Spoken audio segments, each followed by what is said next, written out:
said in an interview with the Straits Times via email eve of the visit of the leaders of Singapore. President Barack Obama reiterated calls for China and other claimants in the South China Sea dispute resolution efforts on constructive spirit. This is the first visit of a Prime Minister of the island to the United States since 1985. In an interview posted on 1A, Obama for the first time mentioned the South China Sea since the arbitration court ruling on the lawsuit Tuesday 12/7 South China Sea between the Philippines and China. China continues to reject this ruling. Mr. Obama did not directly criticize China, but rejected the claims of the Chinese side that the Philippines took advantage of legal issues to accomplish political goals, or the U.S. has raised tensions in the South China Sea. The Philippines has attempted to resolve the dispute between them and the Chinese in the South China Sea peacefully and legally, through the use of an arbitration body established under the Convention on the Law of the Sea United Nations in 1982, Obama wrote in an email reply to Straits Times. He insisted, "It's the only way to ensure common security. We believe that large countries should not bully the small country, and the sovereignty of states must be respected. We have long called for settling disputes peacefully, including measures through mechanisms such as international arbitration."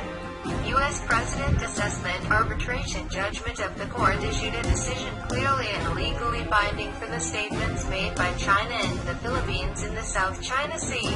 The ruling should be respected. Mr. Obama also said that the decision of the Court of Arbitration can be an opportunity to resolve maritime disputes peacefully. We continue to urge China and the parties to cooperate constructively to resolve the dispute in the South China Sea, Obama said.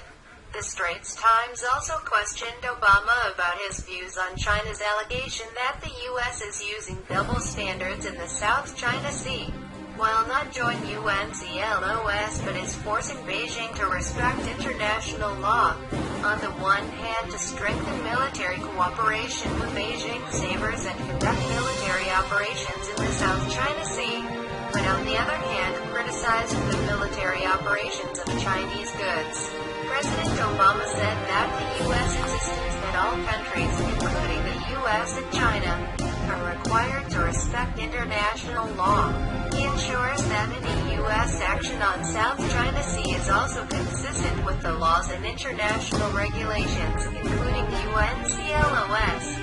Remember that our presence in this region is nothing new in the last 60 years. The U.S. signed allies and partners in the Asia-Pacific region spans over 2 decades, including defense cooperation with Singapore. Allied relations and partnership between us is not directed against any other country. On the contrary, we are focusing on protecting our common security, maintaining a rules-based order, the maintenance of peace and prosperity of the region and the world, the U.S. President said, when asked if the U.S. will work with China.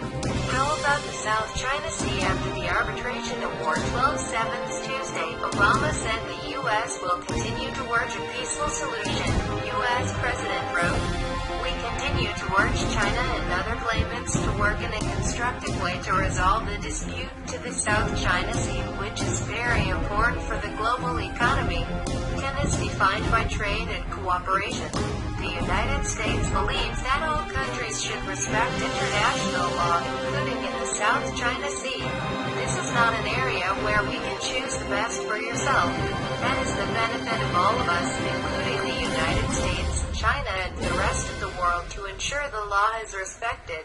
These rules and standards are part of the foundation created stability in the region and itself to ensure that the countries in this region, including China, continue to grow and prosper." Their commentators said that the speech of President Obama on the South China Sea after Day 12/7's arbitration award reflected the policy of quiet diplomacy of the White House.